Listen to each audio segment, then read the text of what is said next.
একটা কাস্টমার 3টা শাড়ি একবারে অর্ডার করেছিলেন। তো এখানে হচ্ছে 3টা শাড়ি আমি দেখাচ্ছি। তো 3টা শাড়ির মধ্যে উনি কোনটা রেখে কোনটা নেবেন অ্যাকচুয়ালি ডিসাইড করতে পারতেছিলেন না। উনি একবার বলতেছিলেন আমি 2টা নিব, আর একবার বলতেছিলেন না আমি 3টাই নিব।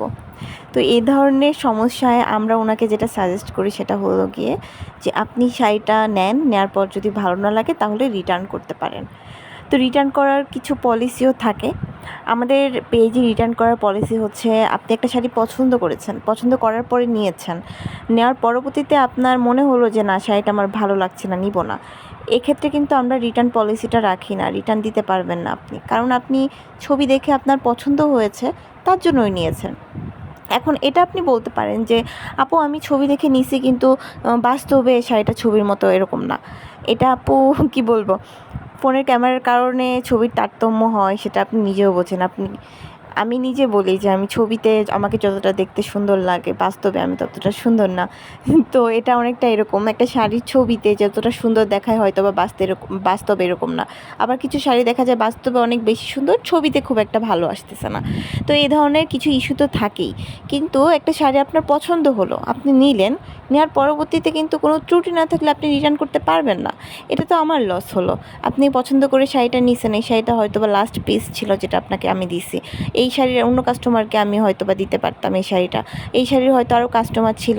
তো এখন আপনি নেওয়ার পরে আবার রিটার্ন করছেন, তখন আমি কি করে আবার আরেকটা কাস্টমার ম্যানেজ করব? যে অলরেডি শাড়িটা নিতে পারবে না বলে চলে গেছে, তাকে তো আমি মেসেজ দিয়ে বলতে পারি না যে আপু শাড়িটা একটা আপু রিটার্ন করছে, আপনি চাইলে এখন নিতে পারেন, একটা শাড়ি স্টকে আছে।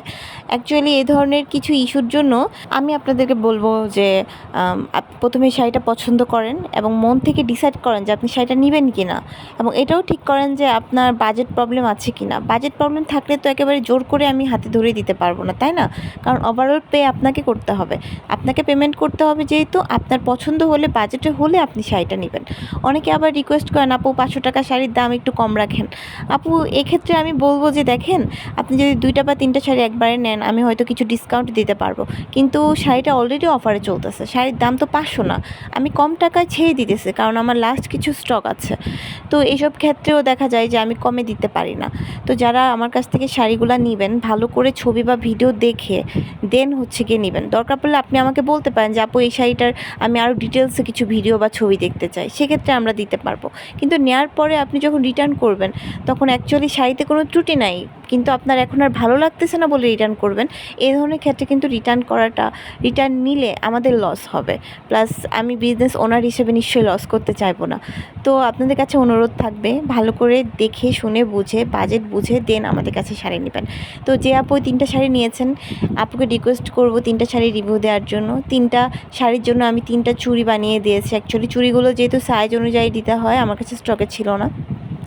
আপুকে রিকোয়েস্ট করব শাড়িগুলো কেমন লেগেছে আমাকে অবশ্যই জানানোর জন্য, একটা রিভিউ দেওয়ার জন্য।